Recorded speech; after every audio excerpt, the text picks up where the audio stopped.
As a J1 student going to J2 next year, your only focus should be intention. And I'm going to be sharing with you a lesson that I learned during these December holidays that inspired me to make this video to share a tip with you about on next year and how to actually survive J2. So I am actually training for a marathon right now.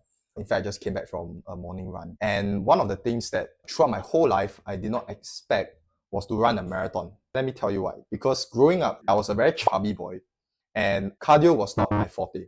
Right, it was one of the things that I dreaded the most, especially when I was a student athlete. I used to play table tennis in secondary school and then go to Hwa Chong. Cardio was one of my biggest enemies. And I hated running because it was just so boring.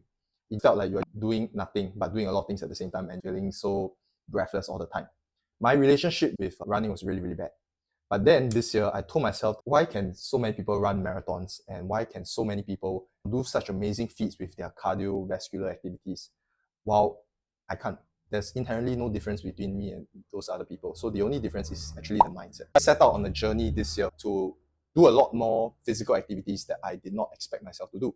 And one of the things that I wanted to take off my bucket list was to run a marathon, which is in a couple of days' time. To prepare for this marathon, I started off slow, but consistent. I started to incorporate runs every single day into my workout. You can see on the screen over here, these are my Strava stats for last month. I ran a total of 110 kilometers last month from someone who has never run a lot in his life before. Every single time when I went for a run, I did not run blindly. And that's the lesson I wanted to share. Everything you do has to be intentional.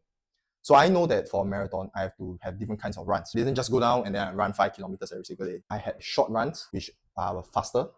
I had my long runs, my zone 2 long runs, which built my cardiovascular base. I had my tempo runs. I also had my recovery runs.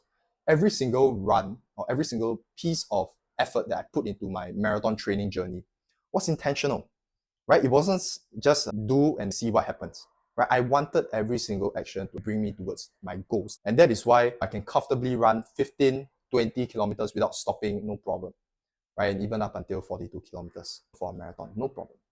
And that's simply because every single thing that I did was intentional and pushed me towards that goal. So I'm just using my marathon training as an example, but the idea is the same. Your only focus next year should be intention.